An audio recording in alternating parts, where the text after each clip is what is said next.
Salut à tous les amis, j'espère que vous allez bien. Aujourd'hui on se retrouve avec Fred FMC et on va parler de tout ce qu'anime la toile et tous les messages qu'on reçoit depuis hier que je partage dans les stories de Joachim Buckley contre Abdul, fait surtout cet échange qu'ils ont pu avoir en tout cas sur les réseaux. Tout d'abord les amis, pensez à vous abonner, pensez à nous mettre en commentaire s'il y a des sujets en particulier que vous voulez qu'on aborde et on le fera avec grand plaisir. Donc Fred, Joachim... Buckley. Alors, nous, quand on enregistre le live hier, il avait juste retweeté. Hein, il n'y avait pas eu encore tout ce qui s'est passé par la suite et tout. Moi, mais franchement, je te dis franchement, je vais vous expliquer comment nous, on l'a ressenti en premier lieu pour que les gens comprennent. En fait, ce qui s'est passé, c'est que au moment où il fait le réel, bon, déjà, il y a eu en fait, c'est MMA Propagande qui m'envoie un message. Il me dit, voilà, Clément, regarde, il y a un engouement de fou. Moi, je suis bluffé par... Je savais qu'il y avait beaucoup de gens qui supportaient Abdul, mais... À ce point-là, on était un peu époustouflés, tu vois.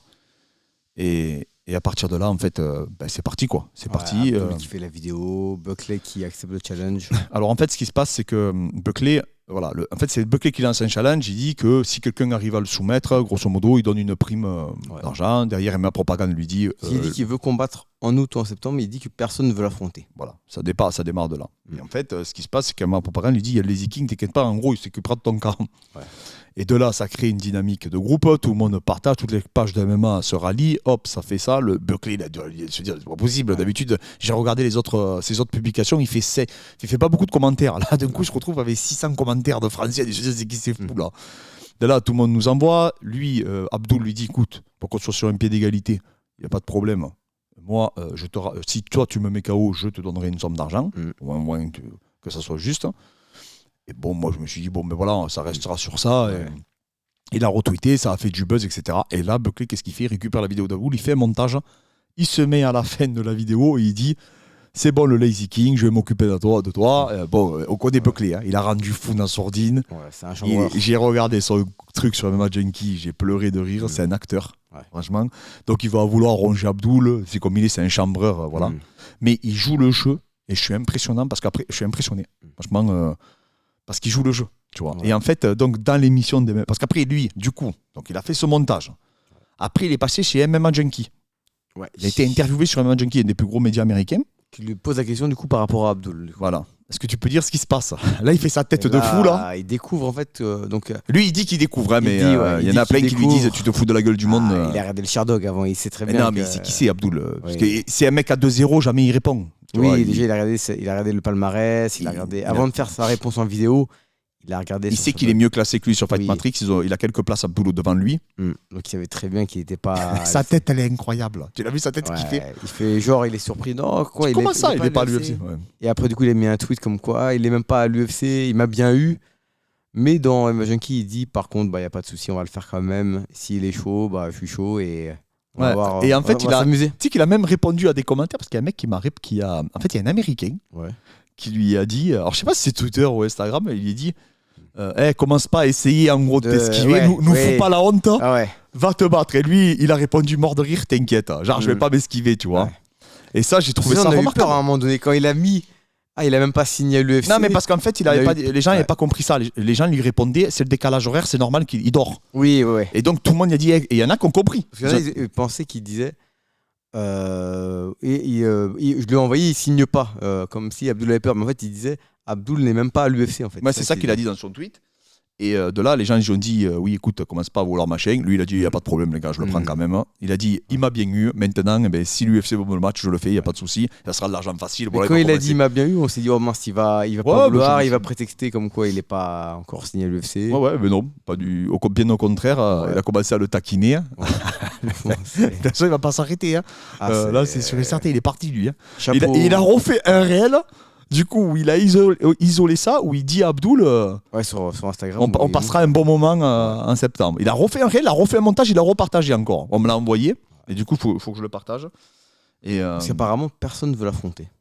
C'est ce qu'il dit, lui. Bah écoute. Il a fait 4 combats en 2022. Là, je sais pas combien en 2023, mais il veut. Ouais, c'est un bon combattant, c'est un combattant qui est explosif. Il veut pas attendre. Après, les amis, c'est pour ça qu'on fait pas de live. Hein, parce que là, je vous cache pas, on s'est couché à 3h du matin.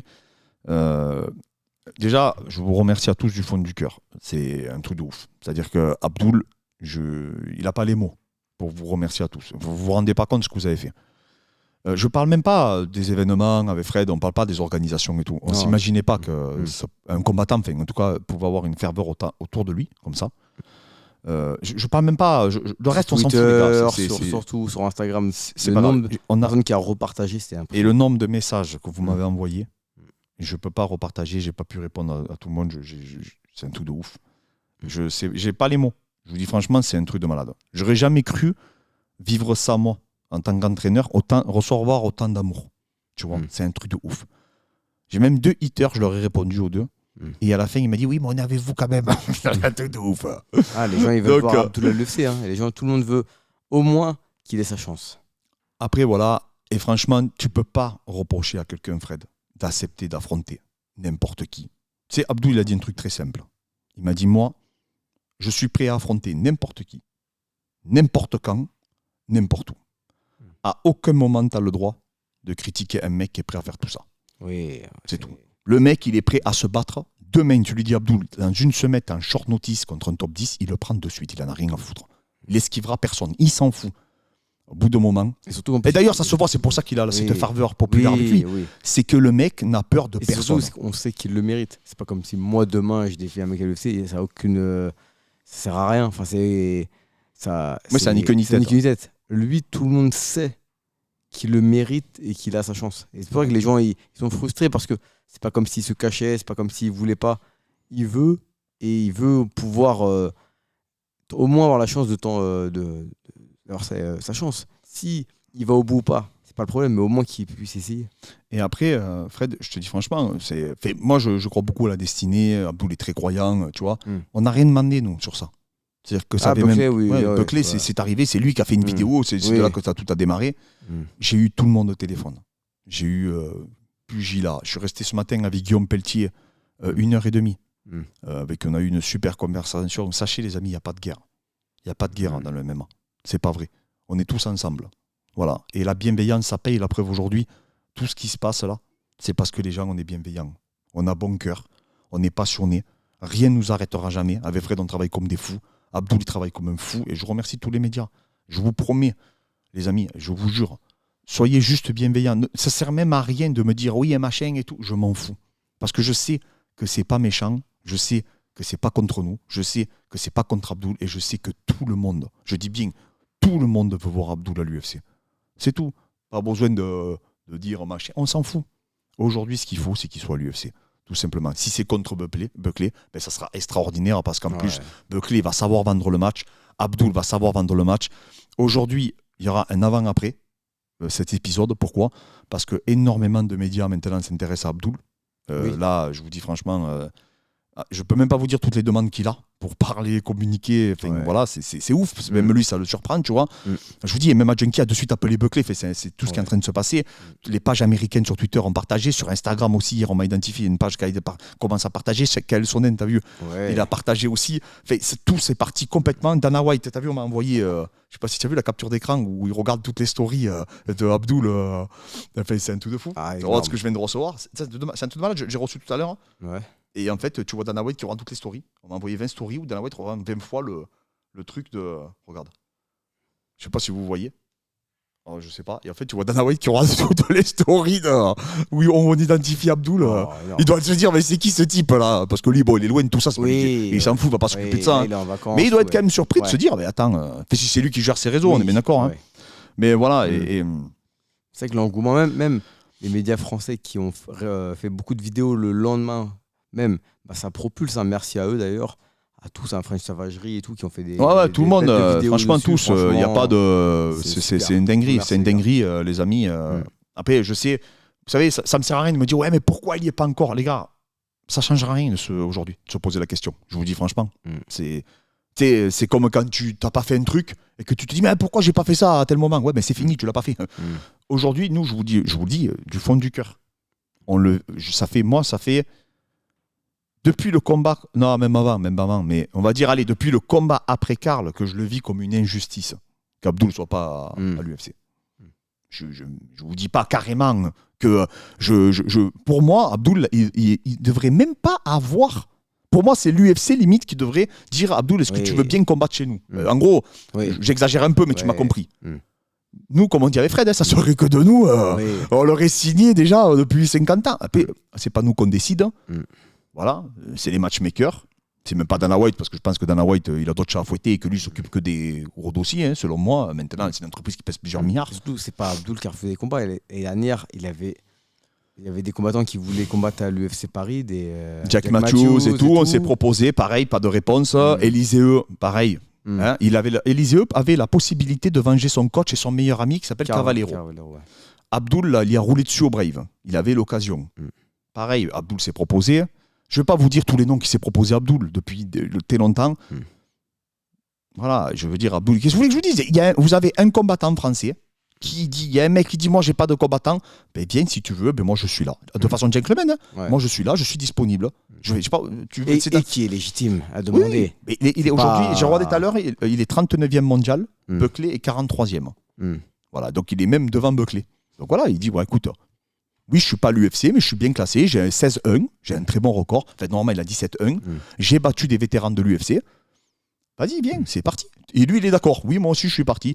Alors, si c'est lui, ça serait extraordinaire. Ça serait vraiment génial parce qu'ils ont créé une petite histoire. Ça serait super. Et surtout que ça crée un engouement à travers ce match. Et c'est tout le monde qui a réussi à le mettre. Alors, réussi à le mettre à l'UFC, ce serait bien. Si tu vois les commentaires américains, c'est ouf. Hein. Et tu vois qu'ils n'ont rien à voir avec ils n'interprètent pas le call-out. Ils sont contents, quoi. Ils aiment bien quand ça se frite comme ça, que ça se défie. Et tu sais, Connor est arrivé, il a dit je vais éclater tout le monde. Eux, ils adorent ça. Nous, notre mentalité française, on ne comprend pas qu'un mec dise je suis prêt à t'affronter. Il va dire qu'est-ce qu'il a, lui, pourquoi il dit qu'il est prêt à affronter. Tu sais, on n'est pas dans cette mentalité-là. Tu vois, Doumbé, ça a surpris tout le monde quand il a dit qu'il allait tabasser tout le monde. Tu vois. C'est vrai que ça surprend. Et puis, le français, des fois, c'est vrai que. Des fois, tu as le sentiment que quoi que tu fasses, ils sont pas contents. T'as un type qui va affronter tout le monde, laissez-le tranquille, tu vois. Et après, bien sûr que si nous, on aurait le choix, personnellement, de le faire signer directement, même depuis 10 ans. Sans passer par Twitter, sans passer par tout ça. Je l'ai toujours dit. Je le disais d'ailleurs à Guillaume Pelletier ce matin. Pour moi, après le combat contre Viscardi, il avait déjà le niveau, Abdul. Viscardi, je rappelle, 4 combats à l'UFC, 3 victoires, il virait pour dopage. Abdul le bat, c'est son 6e match. Abdul déjà pouvait signer à ce moment-là. Mais après, c'était des contrats et tout. Guillaume m'a expliqué qu'il était avec le Brave à l'époque. Le Brave vous comptait beaucoup sur Abdul. Donc il le poussait, quoi, tu vois. Et après, voilà. Et après, c'est tout à fait normal. Et c'est des choses de la vie, c'est le destin. Ça sera rien, tu sais. Moi, j'ai eu des trucs qui se sont pas faits il y a des années. La salle, pareil, ça a pris du retard. À chaque fois, tu as bien vu, rien ne se passe comme prévu. On a des machines qu'on n'a pas pu récupérer depuis le mois de décembre, qu'on doit les présenter. On a un générique qu'on attend depuis je sais pas combien de temps, qu'on a payé la moitié déjà. Je sais même pas si on l'aura un jour. C'est l'histoire de la vie. Maintenant. Après, il y a des problèmes plus graves. Oui, il y a des choses plus graves dans la vie, comme je l'ai dit toujours. Là, on kiffe. Comme je vous dis, maintenant, là, par contre, je reviens donc sur du concret. Je ne vais pas revenir sur ce qui a été dit déjà par tous les autres. Vous savez, c'est pas la première fois. Volca l'a fait. Celui qui a mis KO le Brésilien, là. Lui, carrément, il était au Brave. Non, qui devait affronter Abdul, mais qui ne s'est pas présenté. Voilà. Je ne me rappelle plus de son nom. Bon, lui, il a fait pareil, sauf qu'il a mis KO le petit crapu brésilien quand il y avait Kevin Lee qui a combattu. Donc, vous trouverez le nom. Et lui, pareil, lui, carrément, il appelait Sean Shelby et Dana White. Il ne s'adressait même pas aux combattants. Hein. Lui, c'était tout là. Ce n'est pas la première fois. Ça sera sûrement pas la dernière qu'on fait ça. Maintenant, si ça peut aider, c'est parfait. En tout cas, Abdul, ça l'a aidé au niveau de lui, de sa personne, parce qu'il a vu que des gens croyaient en lui. Et ça, Fred, c'est le plus important. Oui, c'est pas juste ses coachs. Exactement. Et surtout, tout le monde du MMA, je parle pas une organisation, tout le monde a vu qu'Abdul pouvait générer des foules, générer du monde. Tous les médias commencent à s'intéresser à lui fortement. Nous, on reçoit, je ne sais pas combien de messages, lui, il reçoit je ne sais pas combien de messages. Donc, médiatiquement, c'est en train de le faire péter complètement. Buckley, je le joue le jeu à mort. Ça, c'est bien, en plus, ça, c'est ouf parce qu'il aurait pu passer à autre chose et dire non, j'affronterai un autre mec. Bien au contraire, il a refait une vidéo, il a repartagé encore sur son Instagram. Là, il va commencer, à mon avis, à se moquer, à l'imiter parce que j'ai vu qu'il faisait ça les autres. Hein. Donc voilà, non, franchement, c'est exceptionnel. Et après, maintenant, du côté, sur le point de vue administratif, les démarches, comme je vous dis, alors c'est pas moi qui les fais, hein. Les démarches, vous vous doutez bien, les démarches ont été faites. Hein. Maintenant, voilà, je vous le dis, Abdul est d'accord, que ça soit très clair, hein. Abdul est d'accord pour Buckley, pour la prime et pour la date. Je ne peux pas mieux vous dire. Et Je pour peux le pas- poids. Hein Et pour le poids. Et pour le poids. Donc je ne peux pas mieux vous dire. Mais voilà, tout simplement. C'est pas besoin de faire compliqué, Fred, quand c'est simple les choses. Voilà, maintenant. Si ça se fait pas, ce ne sera pas c'est- venant de lui. Et ça ne sera pas. Voilà, je veux dire, là, Ouais. tout est fait, tout est de notre côté. Nous, Abdoul est d'accord à 1000%. Il avait déjà, juste après le retweet, envoyé déjà le message, enfin, fait partir le message. Et là, maintenant, bon, mais là, il y a les vidéos et tout. Donc ça a pris une autre dimension. Je ne vous cache pas que maintenant, c'est autre chose. Parce que même les médias américains l'ont relayé. Donc c'est autre chose après. Parce que voilà, c'est d'autres échanges qui se sont amorcés. Maintenant, c'est pour ça qu'on ne peut pas faire de live. On ne peut pas en parler non plus. Là, vous vous doutez bien que maintenant, les amis, on ne parlera plus jusqu'à l'obtention de concret. Voilà. Voilà, je vous dis clairement, il y a beaucoup de choses qui ont changé en 24 heures. Vous vous doutez bien, comme je vous dis, aussi bien des contacts, etc. C'est autre chose, parce que là, vous avez vu, ça a pris de l'ampleur. Tout ça, c'est en partie grâce à vous et grâce à tout cet amour, toute cette bienveillance. Donc la seule chose que j'ai à dire, c'est je remercie encore à tous. J'ai eu tout le monde, vraiment au téléphone, pratiquement. Voilà, franchement, j'ai rien à dire. J'ai remercié déjà toutes les pages. Grâce à tout, Ne me dites pas lui, machin et tout. Les gars, n'essayez pas de nous opposer. Je vous le dis. J'ai partagé aussi After Fight parce qu'il y a des gens qui m'envoyaient des trucs pour After Fight et tout. J'ai partagé, vous avez vu, on est tous ensemble. On avance tous ensemble, Fred. Et voilà. Et on kiffe tout le monde, nous. On kiffe tout le monde. Fred, Ouais, c'est tout. On kiffe tout le monde. On kiffe. Les gars. Un seul mot, impeccable. Voilà, Fred, il a dit impeccable. Je vous dis franchement, les amis, la seule chose maintenant qui est important, le reste après, c'est facultatif. La seule chose qui est important, c'est qu'on espère que Abdoul pourra évoluer à l'UFC le 2 septembre et qu'il vous proposera, du coup, un bel affrontement Allez-y, et chaud. qu'il aura la chance de pouvoir terminer Buckley et d'être le premier homme à le soumettre. En tout cas, c'est ce qu'il ira chercher. Il me l'a dit. Il m'a dit, coach, j'essaierai de tout donner pour essayer de remporter une belle victoire. Et il a beaucoup de respect pour Buckley sur le fait qu'il a accepté. Il adore le personnage, on adore le personnage aussi. Buckley, il adore aussi Daisy King, il a vu que c'était un ouf. D'ailleurs, à l'entrée, il a dit quelqu'un peut me traduire. Ouais, alors qu'il parle en anglais. Il parle en anglais. Mais oui, mais parce qu'il doit parler. Oui. Il doit parler comme moi je parle, quoi. Tu m'as Non, compris. on le comprend bien. Ah, Non, d'accord, ok. il y en a bien. Non, ça va, Il y a un commentaire américain qui a dit arrête, il parle mieux que toi. Non, après, voilà, après lui, c'est un champion. Il laisse tout lui aussi, les commentaires et tout ça. Vous rigolez bien. Bon, en tout cas, voilà. Merci à tous pour la force, les amis. Vraiment, du fond du cœur. Mettez de la bienveillance, mettez de l'amour. Vive le MMA. Vive le MMA français. On est tous ensemble, on est tous une grande famille. J'ai juste ça. Écoutez, je suis content aujourd'hui. Je suis heureux. Et ben, je vous partage ce bonheur avec vous. Voilà. On kiffe tous ensemble. J'ai pas beaucoup dormi, mais j'en ai rien à foutre. On vous aime tous.